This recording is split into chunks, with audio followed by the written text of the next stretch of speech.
JD here. All right, so I'm in Calgary again with the Budo brothers. Awesome, I got Eric with me. Kyle's behind the camera putting in the hard work. We're having the fun. So let's talk a little bit about Filipino martial arts, FMA. So Panantukan is the empty-handed version of this, right? So this is the empty-handed fighting. You'll hear it called dirty boxing. It's actually my favorite way to describe it because ultimately, I feel like it needs to have roots in boxing. You gotta know those rules before you break those rules, right? So again, when you see this, we're seeing it a lot more. We see it in movies, we see it in The Bourne Identity, that movie came out, it was huge, and they sent Matt Damon to learn FMA for the movie. But let's separate movie magic from reality. Again, guys, I love the art. You want to do the art? Fantastic. Some considerations have to be applied to it in order to functionalize it. Let's talk about some of those considerations. Most of what creates speed is efficiency, right? Efficiency.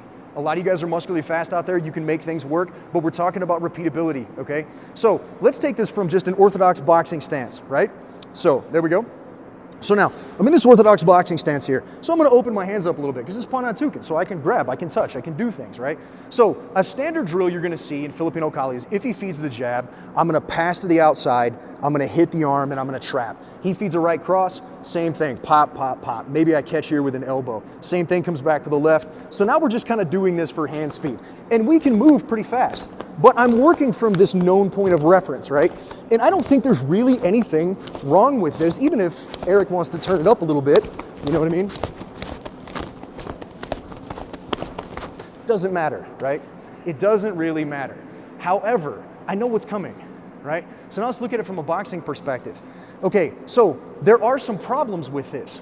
As soon as he throws this punch, look at this. I've traded a weapon for a weapon, right? So I wanted to stop him, but I've engaged his hand. I can't hit him now with my right hand. And we know that's gonna do a lot of damage, right? So now, this gunting attack, as I parry out here, this, guys, you're not gonna get a lot out of that. I mean, in reality, if you're out there, man, comment below. Have you ever seen a genuine effect out of this? Or this inside gunting? It's pain, man. People doesn't really do anything, right? So what's the effect that we're looking for? I wanna hit him, right?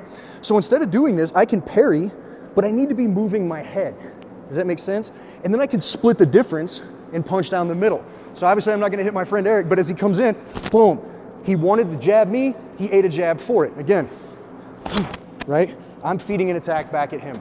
Now, another reason why I like boxing, and I feel like you should box, as he jabs, look at this, if I just slip, right? You can see here, if I just slip, I have both my weapons now, and I have both my defenses, right? These things are both swords and shields. They're designed to protect me and then do damage. So let's follow up with that. So a little bit. So this time, I'm just gonna slip and throw a right cross. I turn my heel, punch starts down here at the foot. I turn my foot as I slip, right? I'm rolling my shoulder towards him, okay? And now I'm turning my rear foot to create power and engage my hip over the top into the jaw. And you can follow this up with a hook, or you can come with an uppercut from the bottom, right? Whatever combination it is that you like and you enjoy, I think that's great. But in order to functionalize your Filipino Kali, I would go out there and I would incorporate some boxing. Like guys, it doesn't have to be an either or. Get out of that mindset. It's a yes and, okay? Your teacher in whatever martial art, if you get into a fist fight, isn't gonna jump out in the street and be like, yeah, well, you didn't use my system. If he's a good teacher, he's just gonna be glad that you're okay, right?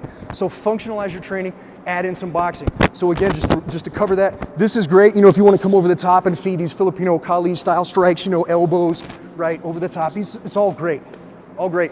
If you wanna do that and mix in some boxing, so I slip, right cross, throws the other one, slip into the body here, uppercut here, right? He comes around again, boom, see, there was Kali, right? There was the catch, that knocked it down there. Add to your training, don't take away. Yes, and not either or.